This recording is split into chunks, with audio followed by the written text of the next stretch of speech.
Hello, everyone. Thanks for joining us from 7,500 to hold. As always, Jed Grimsey alongside Robert Lintott, bringing you the latest in Aston Villa news with the Holdcast. Got a special guest today from our SB Nation sister blog, Short Fuse Arsenal blog, of course. So, how's it going, Travis? Doing well. Thank you for having me on this morning. And yeah, I guess Robert, how are you doing this morning? I'm hanging in there. I'm excited for Saturday. Can't wait for that to finally happen. Yeah, I want to wash the taste of Burnley and this horrible season out of our mouths, hopefully with some silverware. So, yeah, Travis King from the Short Fuse talking to Arsenal joining us today. We were thinking about doing a little series, Robert, but looks like we're not gonna. Maybe we'll hold that till next year. Hold it till next year. We're thinking if you guys listening to the podcast want it, we'll start doing a series of like 15 minutes with our opposition that week and call it You What Mate. Which is a brilliant idea. Yeah, I gotta give it to you. Bantersodes. That's what we'll call them. Yeah, maybe Yes. two of us, two of them, just get it going pre-match. Maybe We can get a beat going and do like a freestyle rap battle, like slamming each other's teams. epic rap battles of the EPL. I love this idea. I have It has no to be problem. freestyle. No Yeah, written. Yeah, Freestyle. nothing written. If you write it, you're disqualified. You're out. We're never having you on again. The only Right. problem I see with this plan is that I can't freestyle to save my life. That makes it even better, though. Exactly, yeah, just muddling my way through it. My name's Rob Lintott, and I'm here to say we'll begin every rap. I'm just here so I don't get fined. All right, so, yeah, I think that starts next season. Yeah. But anyways, yeah, we don't really want to talk Burnley because, I mean, you saw it. It was, no one really cared, it looked like, on Villa. And it's over because Sherwood saved us. And now he's on to the FA Cup final. Yeah, absolutely. I mean, that Burnley match was junk. Everyone across the league seemed to be playing like junk that day. Travis, you were talking about just carefully watching the Arsenal match, and then... Yeah. I have a good friend of mine who's a Liverpool fan, and I was intently following Arsenal, not really paying attention to any other score. And all of a sudden, I just get a text from him, just ranting and raving. And I check it, and it's like, what's going on here? Like, are they actively sabotaging the club from within? And yeah, it was shocking to say the least. But it was a very weird Sunday. The title race was already decided. Really, the last day was down to the final three, and it was just kind of a weird way to set the season off, if you ask me. But that's from an Arsenal perspective, of course. Yeah, I'd agree. I think figuring out your champion over the course of a long season and not over the course of one-off playoffs is smart, but it has the danger of leading to a final day that's sort of meaningless. I mean, the only thing we really had going was Hull or Newcastle down in relegation, and it was going to take quite the miracle for it to switch from what we saw happen. So it ends up having kind of a boring last day that no one cares about. Yeah, but isn't it kind of nice after a long season of just worrying about relegation to not have anything to worry about finally on a match day? Oh yeah, absolutely. It was really nice to see that the players didn't care, and really nice from a live tweeting perspective that I'm going to get up and make breakfast now because no one cares. Hey, Jed Steer got to play. That's a win in my book. Finally got his chance. Andy are Marshall, Arsenal not so much. Are Arsenal salivating at the thought that Jed Steer could be in goal for us? Yeah, we've been losing tons of sleep. We've been scheming day in, day night. We've got think pieces written up, ready to go in the hopper. Yeah, we're worried. Yeah, I mean, you lucked out when Danny Welbeck wasn't going to be able to play. Yeah. So and that's a whole nother story. His signing was very unique from the standpoint that it was on deadline day, it was in the afternoon, and it just kind of came out of nowhere. Mm-hmm. And while he showed little glimpses and flashes throughout the season, he just never really could kind of put it all together throughout the season. So yeah, maybe it's kind of a similar thing. So I'm actually curious, since we all, everyone sort of knows what Jack and I think about Aston Villa's season, especially since it was in the book by the last time we podcasted. How are Arsenal fans feeling about the season? Finishing third, mathematically in that title race, which is saying a lot until about 3 weeks ago or so. Yeah. Are you guys happy with the season? We better be. So our piece that we said why you should hate Arsenal, I think it was like the first or second thing, I can't remember, but it was Arsenal Twitter. Arsenal Twitter it's a unique, dysfunctional unit of people who have these expectations that we should be something that we're really not. And there are people out there who are mad that we didn't challenge for that title. When all these other previous years, you're talking about the Sunday not meaning anything this year. We've had previous years where it's gone down to the absolute last minute. The West Brom game in 2012 when Kieran Gibbs saved that shot with like the 89th minute that was on a wide open goal that would have left us out of the Champions League. We've had those seasons in the very previous, in the very recent past year, and it was nice to be able to go into this Sunday with having top four secured, and on top of it, not having to go through the qualifiers. Yeah, it would have been I was going to nice. mention that. How you don't have to go through the qualifiers. That's good for you guys this year or next year. Yeah. And I think it's because kind of Arsenal went on their season-ending run a little bit early when rolled off 8 straight wins, and usually, like you were saying, usually it's got to do something the last day. Yeah, it's a thing that, yes, we've had top four for quite a while now, but it's always been tenuous leading up to the end of the season.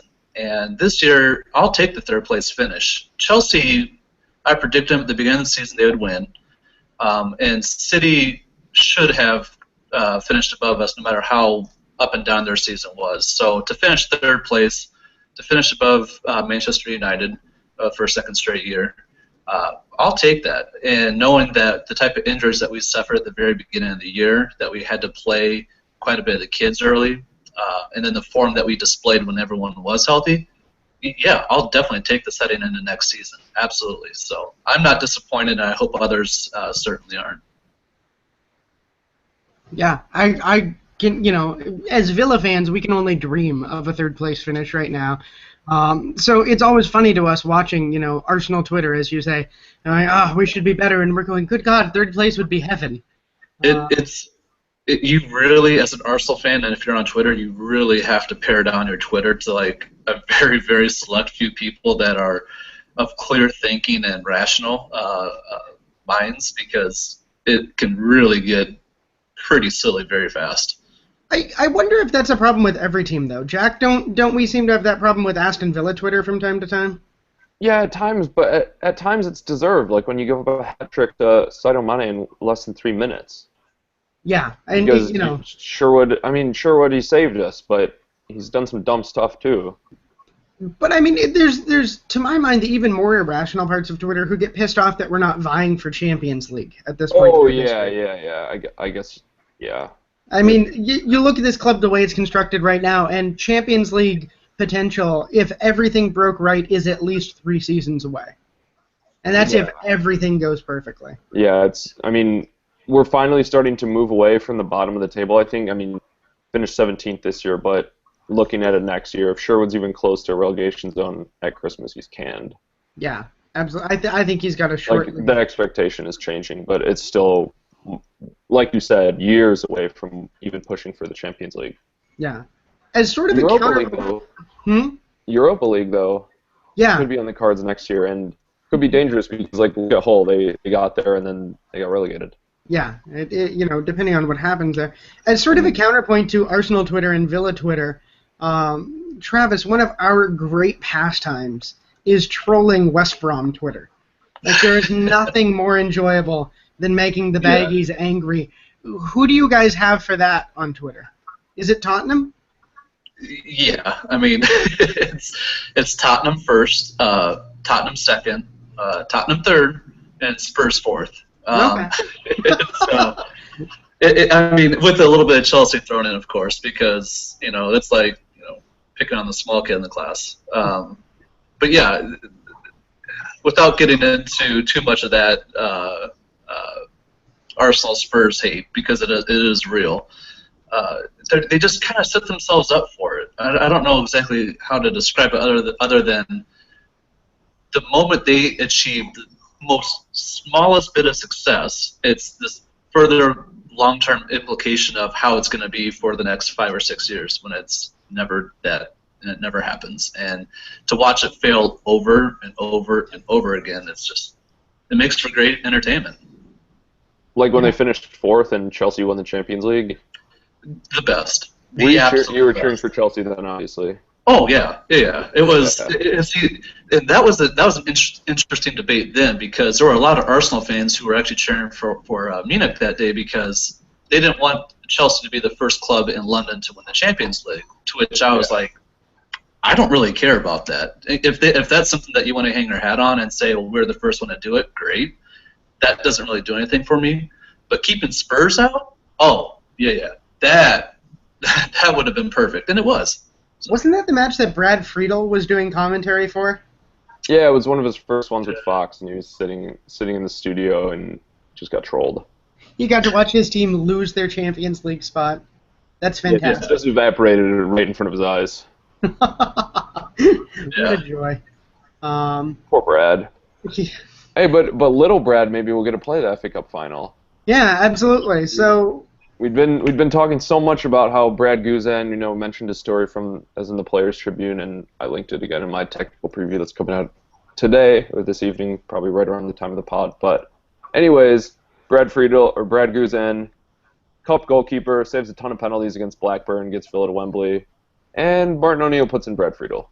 Yeah, that's the 2010 League Cup, right? Yeah, give us 2015 now, Robert.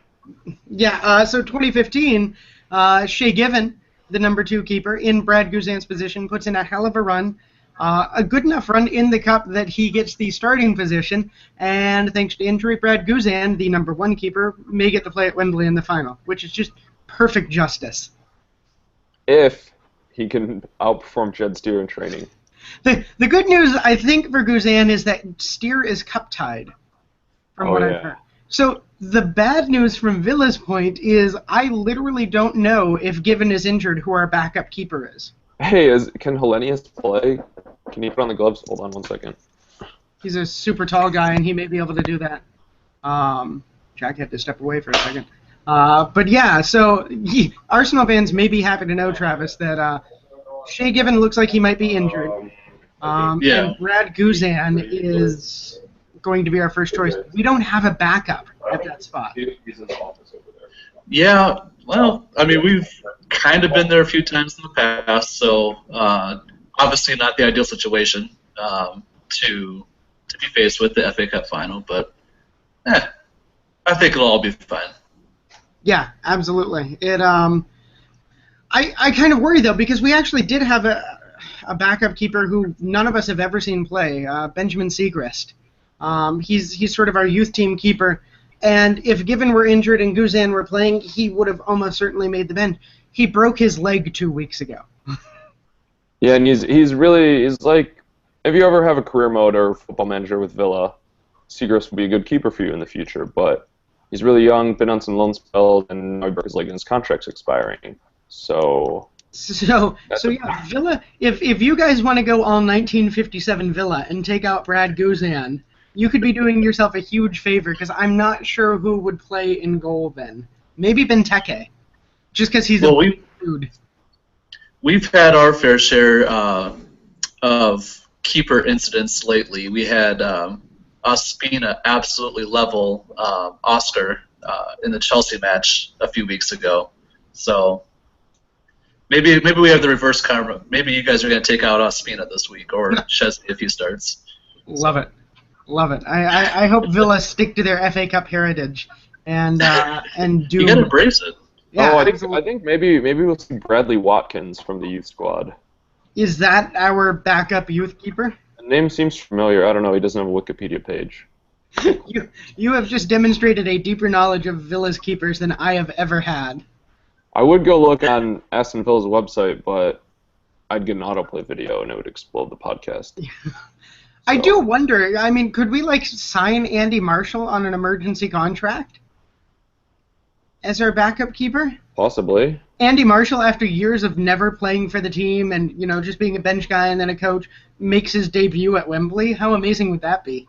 Well, it was like when we were rooting for Gary Monk to have to go in and play because like he'd get injured for Swans or someone would get injured for Swans. Yeah. God, I really have no idea what's going to happen there at keeper, who the backup is. Please don't injure us. That's all we ask. Yeah. Just as long as we don't have to find out, it'll be a good day. Yeah. Well, I don't know about you guys, but when you win a competition or when you win even a match, I'm the type that wants to make sure that it is a pretty even squad, because the last thing I hate, on even my side as well, is making excuses like, oh, well, we didn't have so-and-so, or you guys hurt us, and I'd rather have it just be a fair fight. Yeah. That's like I was thinking, oh, it would have been nice to play Reading, but if you don't beat actual good teams, you don't really deserve the cup, and we beat Liverpool, so I don't even know if that counts. Well, and that was a little bit of what kind of happened last year. There were a few people who were like, well, yeah, you beat Hull in the final. I'm like, Yeah, it was a weak okay, Final well, Four. Yeah, well, yeah, true. I mean, we did have a pretty tough run up to that final, but I mean, there were a few people who were kind of slating us for beating Hull, which they did provide us a pretty stiff challenge. So I, of course, was like, well, they were full strength and it was a good fight, but you will have people out there who will say, oh, well, you only beat Hull or you beat Aston Villa with their backup keeper. It's like, I don't want that conversation to ever happen. I just want it to be we beat Aston Villa or Aston Villa beat Arsenal because it was a fair, evenly decided. Not because, like, I don't know, Walcott's leg exploded or something, same thing. Right, which I would be very nervous about. Thanks to him for canning West Brom. I can't believe it hadn't brought that up. But hey, no problem. Those are some fantastic finishes. Like, oh gosh, every one of those goals. Well, and you saw. Well, and the one good thing about Arsenal Twitter is that when you mobilize them, they apparently win polls. I don't know if you saw it, but the BBC had their goal of the year, and it was so you had Charlie Adams' strike versus Chelsea. You had Coutinho's amazing strike, and the winner of their goal of the year was Wilshire's volley in the last game versus West Brom, which it was a good match. That was a goal. That was a rocket. It was a rocket, but it's just funny how you mobilize Arsenal Twitter and they can do pretty amazing things in polls. That's how the media works this day. Everything's what have you done for me lately? Yeah. Oh, absolutely. But I would still argue that Wilshire's goal was better than Charlie Adams, just because that's more of a fluke. But that's just me. So I will say I admire your moral uprightness in saying that I want to win a fair fight and I want to win this game, in a way that no one can criticize us and say maybe you weren't playing the best team. I'm not going to have that at all. I don't fault you. If Arsenal get a couple of crappy red cards and Villa get a penalty that they shouldn't have gotten, it's still going to be an FA Cup win and the first one since '57. We don't have one 365 days ago to fall back on. We'll still be here saying, you what, mate? You what, mate? Yeah, exactly. Yeah, I'm just going to ride that one to the grave if it happens that way. Yeah. But I don't fault people. I don't fault people for saying that. In the type of season that you guys had, it would be a nice little way to cap it off. So, yeah, absolutely. If it does take, it'd be different if we were like top 6 caliber team, Yeah. But you understand that, obviously. Yeah. Right. You had Paul Lambert, so I'm not going to fault you. Hey, he won the Champions League with Dortmund. It was like 18 years ago today. I saw something tweeted. I was like, really? Oh, wow. Huh. So he does know how to win. just not. Yeah. He was actually he was good. He was a good midfielder. He started for them. So the thing that everyone forgets about Paul Lambert is he got 2 years in a row promoted with Norwich. I mean, he's a guy who knows what he's doing. He just we were going to have him to take 6 off the Canaries next year. I'm so excited that they're back up. Yeah. We need all the points we can get. We don't have the insider info, though. What was that? We don't have the insider info. That's true. We're missing that, and we don't have Grant Holt helping us out. Oh my God. I'm glad they came back up because I felt bad they were going down, but yeah. So we talked about our big injury at the keeper. We've also got Joris Okorie looks set to miss. Which sucks because we've got Nathan Baker and Ron Vlaar and no backup center backs. It only really sucks because Baker is just coming back from an injury and hasn't played. Yeah, and I guess my worry isn't even that because I think Baker can handle it. My worry is that Baker is made of porcelain. And Yeah, exactly, and that's why. I mean, with Baker, yeah, you need a substitute for go Baker. 8 matches in a row and be fine, and then like he'll play, get hurt, and then come back from that injury, get hurt within 12 minutes of playing the next match. Yeah, you need that substitute for him, and maybe Okora has enough in him to be a sub or something. And at least it's not a Diego Costa situation. Like, didn't inject him with horse placenta and then sub him off after 8 minutes. Like that's just worst possible scenario. Yeah. What about the Arsenal injury situation? What are you guys facing? Well, as we talked about with Danny Welbeck, he'll be out. I did see here that both Debussy and Oxlade-Chamberlain are going to be fit, but I highly doubt that either one of them start. I mean, they both have played rarely the past few Bellerin's months. been good. What's that? Bellerin's been pretty good. Oh, yeah. And that's the other thing is that, I mean, Debussy, while you always hate to see someone lose their place due to injury, it's kind of hard to sit there and say, well, yeah, you should immediately come back when Bellerin's put in the type of performances that he has so far. To think that he was actually almost ready to go back out on loan again. Oh my gosh, that's like classic Arsenal situation. Right, with the whole. But I mean, I've been watching him for I don't know a couple years, and I was like, when's he gonna break through? But yeah. I mean, Debussy would be good on the bench. He could fill in as center back. Yeah, and it's going to be interesting next year what happens because Debussy's going to be 30 next year, and he did sign, I want to say, for a 3-year contract. Someone will probably correct me on that, but if you're Arsene Wenger starting next season, seeing what Bellerin put in and the type of ability to kind of get away with some poor defensive mistakes with the speed that he has, at the same time being a much, much bigger threat supporting the attack, it's going to be hard to sit there and say, well, yeah, Debussy's going to be starting half the matches next year. You might see a little bit of rotation, but Bellerin's going to get the majority of the starts. I mean, at least you do have four competitions from the start of the year, so you have a lot of matches, and he is under contract until 2019. I just looked it up, but Debussy? That's quite a long time, really. Yeah, that's longer than I thought. Because then we also have Jenkinson supposedly coming back on loan from West Ham, so that's 3 right backs that we. He played all right for them too. He did, yeah. He had a few pretty good matches for him, and he's always had the talent as well. He filled in for Sanya when he was hurt back in 2012 and put in some really good matches, notably against Manchester City away. So he has the talent as well. So it's going to be interesting how Wenger ends up figuring out this right back situation. It's kind of like Villa. We have a ton of right backs and really no left backs that we like. We started Charles Nzogby at left back on Sunday. Oh, wow. Yeah. I mean, that was a thing that happened, and only because the weekend before we had started Alan Hutton and realized he was terrible. And Kieran Richardson's out, and Ali Sissoko's out, so we started Charles flipping Nzogby. And we had 3 other left backs on loan. Yeah, Antonio Luna and Joe Bennett, and who's the third? Enda Stevens, do we still have him? That's still a thing. Lewis Kinsella from the youth team, that would have been like, he'd made the bench a couple times. Yeah, I think Stevens, didn't we end up signing him off? Didn't we? I don't know. I think Mike Drenning flogged off to Shamrock Rovers. I don't remember, though, what we did with Stevens. Yeah, I have no idea. But yeah, so we don't have any good left backs, and the really crappy part is this time last year we had Ryan Bertrand at left back, who went on to Southampton to have one of the best left back seasons in the Premier League. Yep. Yeah.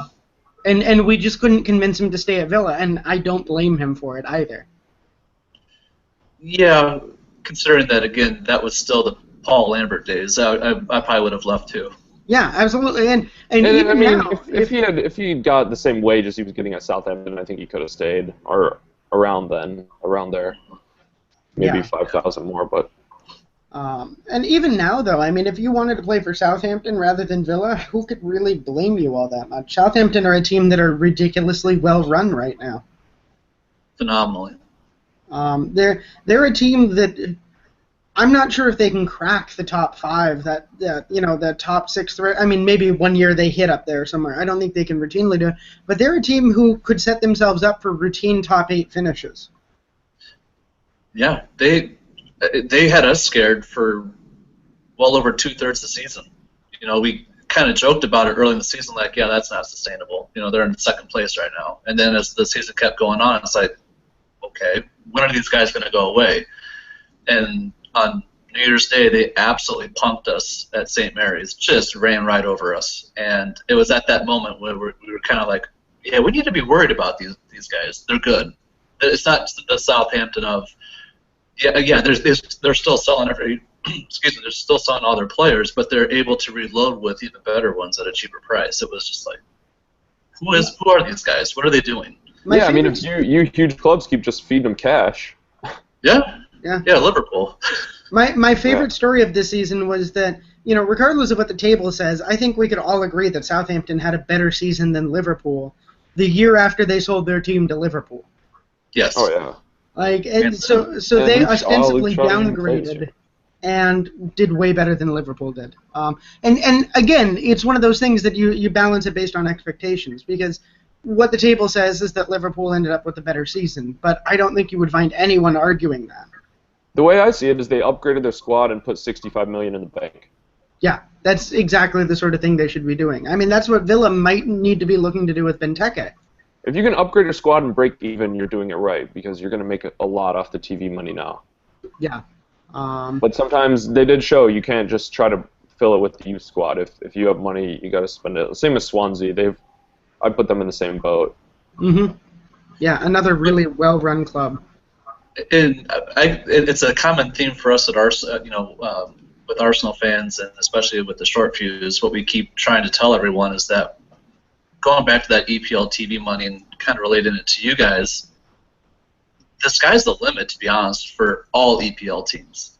And if you could you have a manager that people want to play for and a guy who will at least scout talent, the average salaries right now in the EPL are such where you're going to be able to steal players that normally would be playing for pretty big clubs in Italy and Spain and France and Germany, and be able to convince them to play and compete in the EPL for the salaries alone. When you can offer up the money that you are offering up in the EPL right now, you'll be able to reload. And Villa has the history. They have the fan support. They have the stadium. They have the environment to really foster a place that people want to go to. So while you guys did finish 17th this year, and me being obviously a Tim Sherwood fan, I think that it's a 3-year project, you said, but I think it could be done earlier if you find the right guys in the market. Yeah, and maybe one of your guys, Tom Fox, the new CEO of Villa. Yeah, I mean, I like what you were saying of how as long as the money's going to be there, as long as you have the right guys in place to make the right decisions, get the right players in, and if they like the manager, who knows? I mean, it's not instant, but a couple years, Europa League, Champions League, maybe. Right. Spending money doesn't guarantee success. I mean, look at what Liverpool did after the Suarez money, and look at what Tottenham did with the look at QPR money. Right. Exactly. QPR, where they're just like, spending money because at everything, and they're itching in the dam. Yeah. Chris Samba, 100,000 a week. Yeah, here you go. I can't believe the Russian club Anji took him back. They're like, oh, we actually feel bad for you. Yeah. So I really do believe that you guys are on the right path, and regardless of what happens over the weekend here, Villa's going to be back, I think. Good. We appreciate it, because me and Robert and I kind of think the same way. I think about Villa is like, it's been bad lately, but who knows? My favorite thing is if you extrapolate the number of points that Tim Sherwood got since he took over the course of a full season. And I think his schedule was fairly representative of what a full season would be.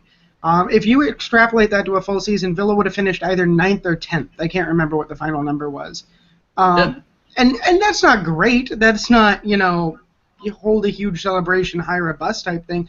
But at this point, if Villa finish 9th or 10th next season, that's the building block on which they push forward for one of those Europa spots. Hey, and that's a squad he inherited too. He hasn't had a transfer window to work with yet, so yeah, absolutely. He's going to fall off Carlos' heel, which sucks, but yeah. So I mean, you can see the potential there, and I think you're right. And I think Sherwood, for all his faults, might be the right man for this project. I think I've been trying to pinpoint how I feel about Tim Sherwood from the standpoint of how does Tim Sherwood feel about himself, but I don't know if he lacks self-awareness or if he's just that brutally honest and doesn't really care what he says, but I find it refreshing. I love his quotes, I love his demeanor, and I think that kind of rubs off on some of the players. I remember last year when he took over at Spurs, and he had actually Emmanuel Adebayor bought in. At which point I'm like, if you could buy an Adebayor at this stage in his career, you're doing something right, you know? And I think that he's one of those type of managers that he may not be the most tactically gifted guy, and he may not be this genius of a mind, but people kind of seem to gravitate towards him when he's part of the squad, when he's part of the club, and you kind of see that happening with Villa. So if they actually give him a longer leash than what Tottenham did, you might start seeing some things happen. Yeah. I was on kind of cliche. Sorry, Robert, but I think he's a winner. But yeah. Yeah, I was on a podcast last night and talking about what you were just saying, Travis. I'm not sure if he's really hyper self-aware, and is making all of these blowhard sort of a-hole quotes, totally knowing what he's doing, or if he's totally ignorant of what an ass he sounds like. And I'm also not sure which scenario is funnier to me. Whatever it is, keep doing it. Because even as a neutral, even when he was on with Spurs, it was kind of like, this guy actually is entertaining. He actually is making Tottenham entertaining. And now that he's away from them and at a club that I have no ill feelings for, it's like, do you, you know? Yeah. I think my favorite thing is that we get to contrast twice this year. Twice this year, Villa have had that guy on the team that, you know, everyone else sort of hates. We had Roy Keane earlier in the year, who's just an asshole unrepentantly, and we had Tim Sherwood. And both of them sort of fall into that when he's your guy, you love him, and when he's not, you kind of hate him, or a lot of people hate him. Like Mourinho. But I feel like Sherwood is a less unrepentant asshole than Roy Keane is.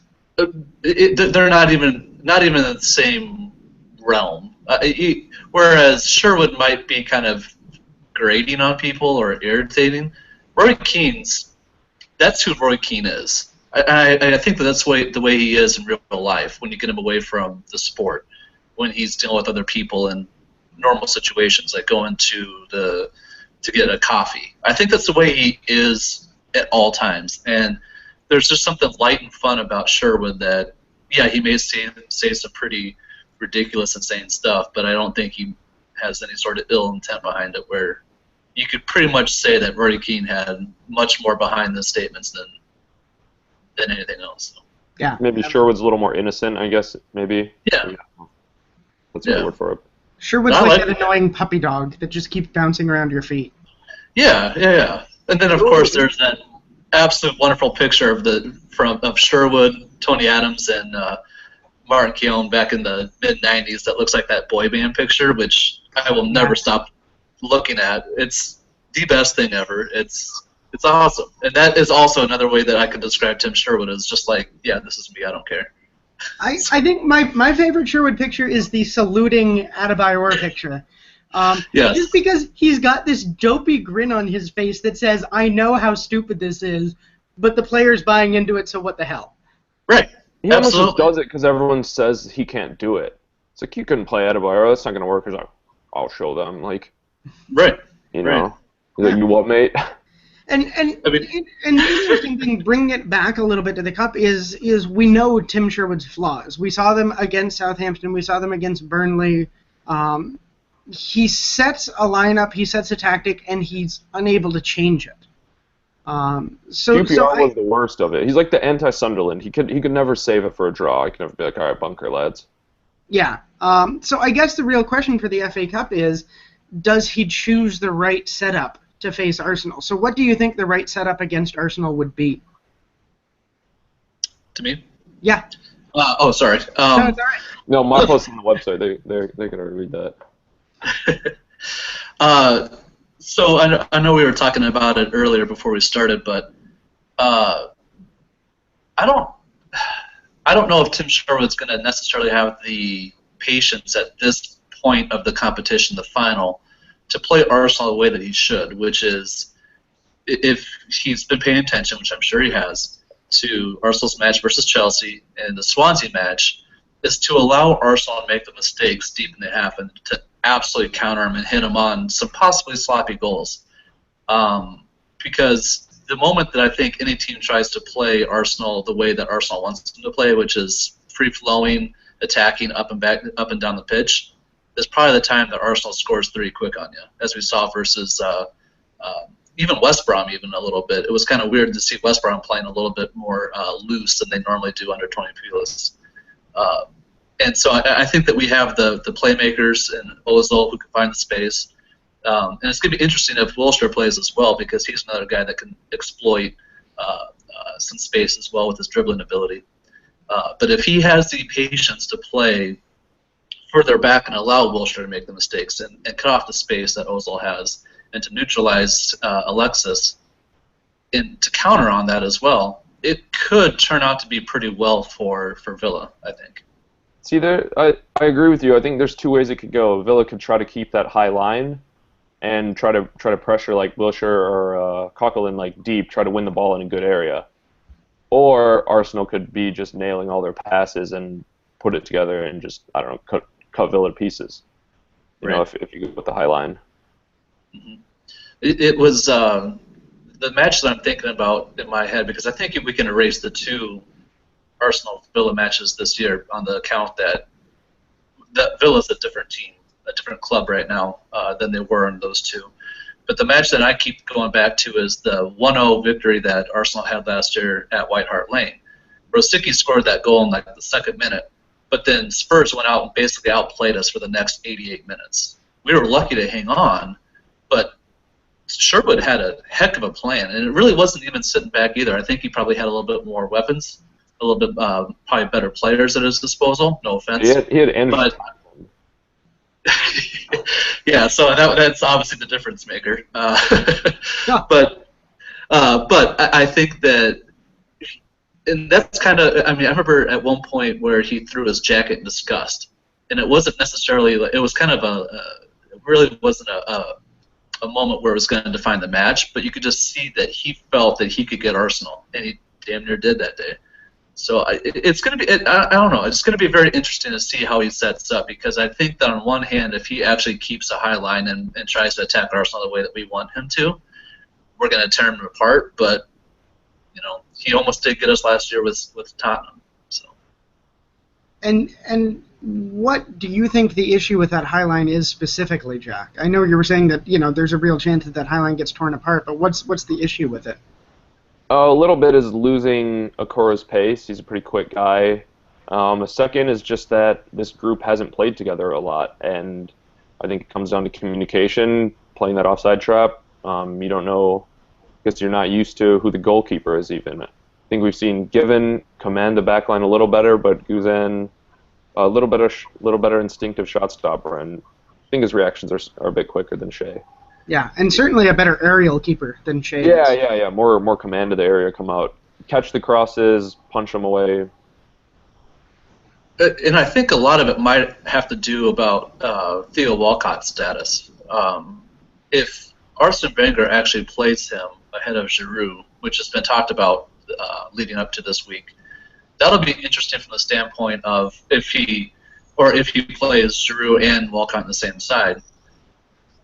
Walcott versus a high line can be pretty deadly from the standpoint of if you get Ozil space and time to spot those passes, he'll just pepper balls over and over and over that line. So I think that might alter his plan somewhat too. If Walcott doesn't start, then you may see him play a little bit higher line. Yeah, definitely. Yeah, it's not like Alexis Sanchez is a slow guy either. Right. And he's been deadly this year. He's been incredible.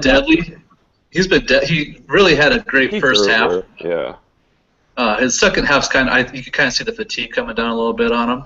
But I mean, kudos to the guy. He showed up for every single match, it seemed like, and played his heart out, even though he kind of showed his weaknesses and the same things that we see in Wilshere, and being dispossessed pretty easily on the dribble and making some ill-timed passes. But yeah, when he's shooting, it's an absolute amazing thing to watch. The really fascinating thing to me is, like you said, Sanchez sort of had, that incredible start and then slowed down a little bit, but the club just managed to fill in for him. It wasn't, when Benteke's not firing for Villa, we don't have a lot of options, and there isn't much there. When Sanchez wasn't firing for Arsenal, it was you guys had other options. It was nice because what happened was Sanchez was firing for us when we needed him to because everyone else was hurt. So we were having to rely on Sanchez to be not only the playmaker but the goal scorer as well. And when he started to kind of have that downturn, and I put it in quotes because it's like it really wasn't a huge downturn, it was nice because we had everyone healthy. We didn't have to rely on Alexis to do everything like he did in the first half of the season. So it was the perfect timing, if you want to say. Yeah, absolutely. What do you think the keys to this match are going to be? Is it because I was asked last night, what do Villa have to do to win this? And I said they have to score goals, and I don't mean that in this stupid cliche, you can't win without scoring goals. Hence, I mean, we're going to probably give up a couple, and we need to score 3 type of a thing. Do you see that as being sort of the way this thing is going to go? Well, yeah, they will need to score goals. But I think it kind of goes back to, I guess, how Sherwood plays Arsenal from the standpoint of does he play further back and allow Arsenal to attack him, or does he pressure? Because I think either way, I think that while he's been a pretty good defensive midfielder in the truest sense of defensive midfielder, I think if they're able to exploit Coquelin, the Villa that is, and be able to make sure that you can cut off any sort of lanes that he has for passing. He has very limited passing range. That's going to probably be the difference for Villa. At the same time, though, I think that if we can be able to utilize Cazorla and Ozil in the middle, assuming, of course, both start, which I'm pretty sure of, and being able to have that center of the midfield to where you can play off of guys like Giroud, Alexis, hopefully Theo Walcott if he's healthy, and be able to get Bellerin into space as well with the ball. I think that's where it's going to probably end up being a key for Arsenal on Saturday. But, it seems to always work out very differently than I always say, so I say that with a very large grain of salt. Yeah, we know that from a year of podcasting. Whatever we predicted happens the other way. Yeah, I seem to have that unique ability to be like, I think it's going to go this way, and then it goes the totally opposite way. I'm like, shows what I know. Yeah, the curse, the commentator. Right. I hope you didn't put a bunch of money on it. Well, I mean, they're paying Thierry Henry absurd money at Sky to say things like Olivier Giroud is basically awful for Arsenal and that they need to sign 5 new players this summer. So if he can say that sort of thing, then I could say this sort of thing. Well, that's because that drives news to their site. Oh yeah, and Wenger commented on that last week, but it does kind of put into perspective. I'm like, well, they get paid a ton of money to say incorrect things, so I guess I could be fine saying that that's the way Arsenal's going to play. Yeah, we're not getting paid nearly as much as they are. No. Yeah, get your hot takes for free here. Yeah. Right. Yeah, but yeah, it comes down to what lineup Wenger goes with. So many options and just figuring out what players gel the best together, I guess. And not necessarily for this game, just going forward, seeing like when to rotate, I guess. Wenger's shown, like he rotated for West Brom, and I think that was to prepare for this weekend. But he's shown that when he has the confidence of the 11 guys that he feels are best, he's not going to rotate much. So I still think that like guys like Monreal, who have been pretty steady at left back all year, are going to get the start. I think it's going to be the lineup that most people expect from Arsenal. The only thing that I'm curious to see is how he gets Walcott involved, obviously, especially with this performance versus West Brom. I was thinking he plays him on the right wing just because our left back situation is garbage. Which, yeah, and if that is the case, then I could easily see him linking up that way. The only problem with Walcott is that he's shown in the past on that right wing to not support Bellerin back in defense, and Bellerin's already kind of green in terms of his defensive game. So if there is a spot that if Walcott does play on the right, there's a spot that Villa can exploit with those two on the side, it would be that combo right there. Yeah, I mean, maybe if you go, and then if you're up a goal 60 minutes on, you sub will cut out for another defender. Because we've seen Wenger do that in the past. And yep, exactly. I mean, when you have that quality of defenders, I would do that as well. Yep. Yeah. Yeah, it's going to be interesting, but I think that if I am a betting man, that Walcott does start. I just don't know exactly. I'd put him in my lineup. I'm not. I wasn't sure if I said Gibbs would start. I guess I wasn't sure about also in defensive midfield. I guess because if it's in that 4-2-3-1, if it'd be Coquelin and Cazorla or Wilshere. The way that Coquelin's played, especially paired up with Cazorla, who's been really good being asked to play deeper to help support Coquelin when in possession. I don't think that Wenger moves off of that, knowing that the form that they've had together and the run that they've had together. The only thing with that is that it pushes Ramsey out wide. It pushes either one of Ramsey or Ozil out wide, which we're not necessarily a fan of because both operate really well in the center, which is why people who aren't really high up on Coquelin, that's the reason why. He needs that support of Santi Cazorla back there to kind of be his handcuff, essentially, with the ball. Because you neutralize Coquelin by himself, he's an absolute liability. So one thing that we did want to talk about is a little bit of FA Cup history, since I think we've dissected this match from every possible angle, at least going forward. Sorry for boring you, just talking about who's going to start. Why? What's that? That's exactly what people want to hear. God, going by page views on the site, that's the sort of thing that people love. But I kind of love the history aspect of this. Arsenal have gone a gut-wrenching 500,000, 600 minutes, whatever it is, from rent since you've last won an FA Cup. And Villa haven't done it for nearly 60 years at this point. So what does this sort of a thing mean to an Arsenal fan at this point? The great drought of the 2000s is over. Yeah, which was highly blown out of proportion thanks to guys like Piers Morgan who needed 4 or 5 cups a year and money spent all over the place, and which then of course fueled people's anger on Twitter, which then snowballed into something the media picked up on. But I'm not judgmental or mad or upset at that. But this does mean a lot, and I think that any fan who says, "Well, it's just the FA Cup," and we still lost to Monaco in the round of 16 yet again for the 5th straight season, they need to have their expectations in line. We are a big club. We do have money. We have a nice stadium. We also aren't Chelsea. We're not City, and we're not United. We're about where we should be. And I think that if you were to ask the players themselves, would you take the type of season you've had and then take the FA Cup, they'd absolutely agree and say, yes, we would. This is a big thing. And, it would be our, I could probably look it up here, I think 14th FA Cup, which would be an incredible achievement in its own right as well. So it's a great competition, and anyone who says otherwise, I wouldn't listen to them. Yeah. Let me check. 2, 4. Yeah, it's not the League Cup like the Mickey Mouse Cup where you can get people give a lot of flack for that. It's the oldest knockout tournament in association football. It would be it's a tournament with a lot of history. It would be your 12th FA Cup. 12th. According to the infographic that'll be going up on our site soon. I know Villa have 7 because it was us and Liverpool both had 7. Yeah, absolutely. We've got the 7. The last coming in 1957, which we had an awesome article on the site by Adam Clark on, what day was that? I'm so screwed up with the 4-day week this week. Wednesday.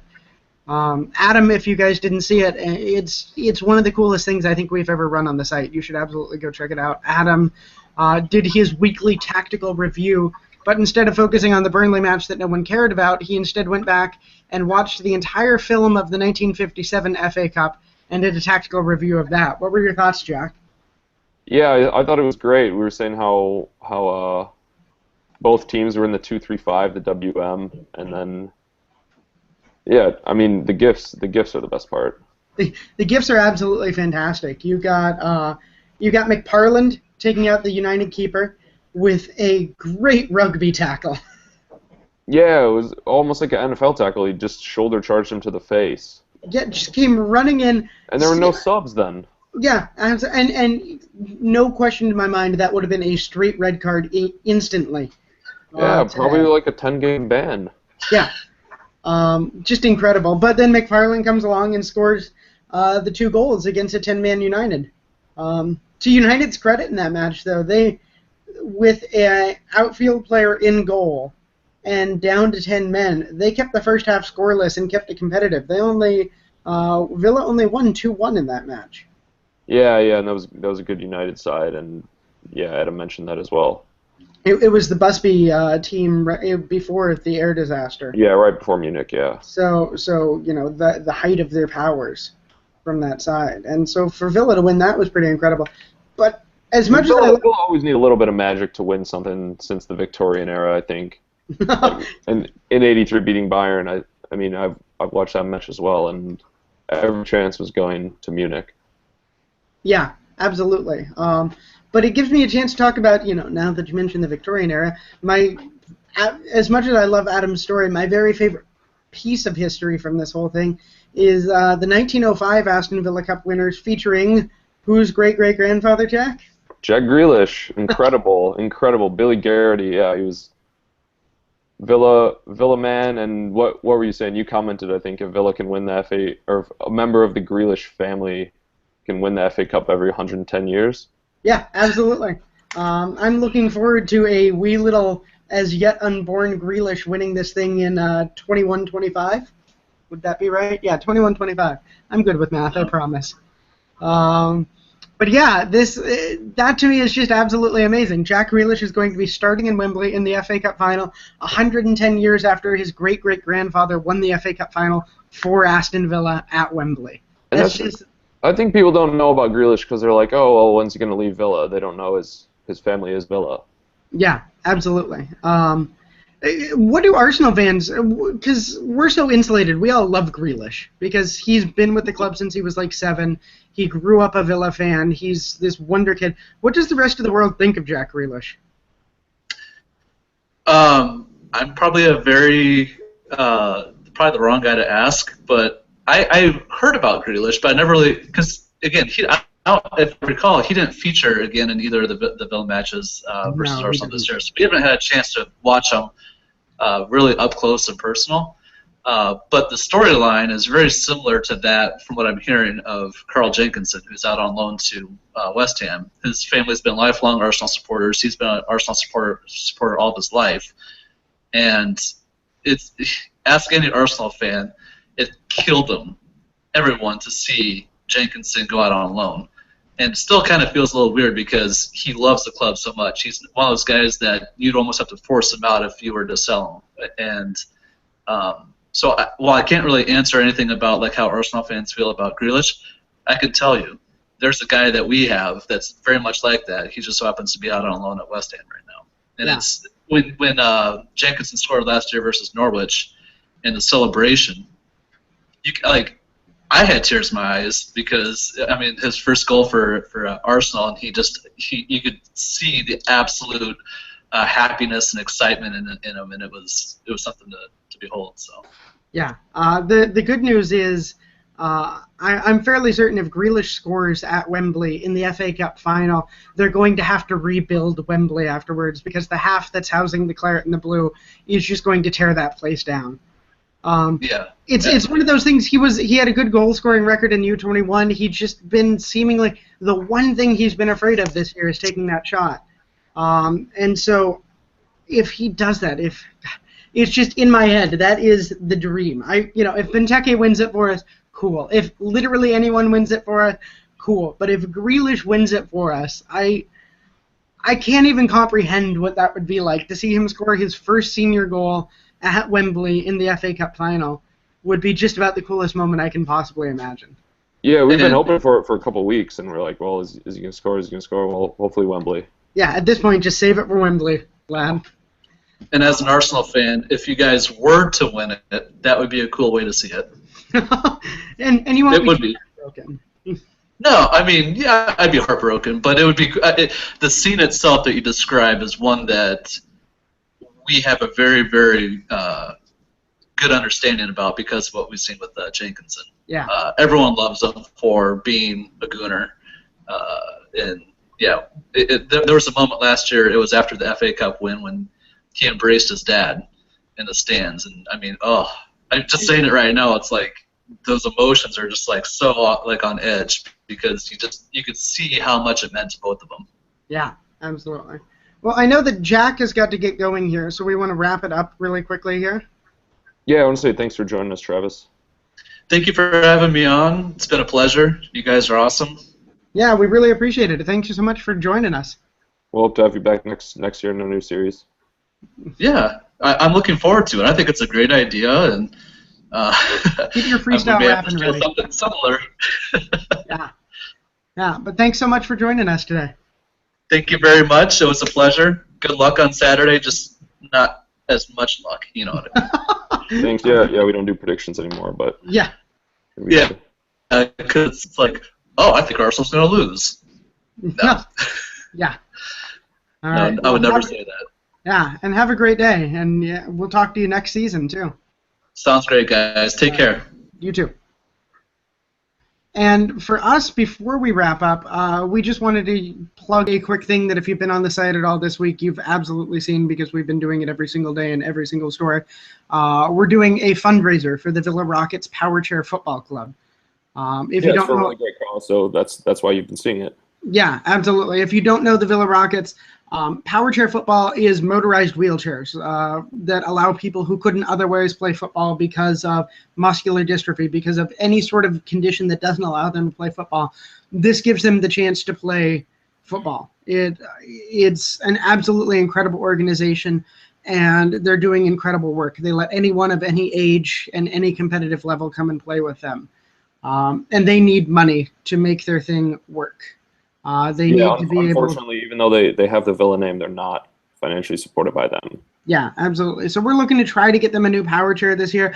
The good news is if we don't hit our goal, it was an ambitious goal. If we don't hit our goal, every single penny will still go to them, and they'll be able to cover costs that will help them keep running and help them keep supporting people who can't play the game that we all love so much. So it's an absolutely great cause.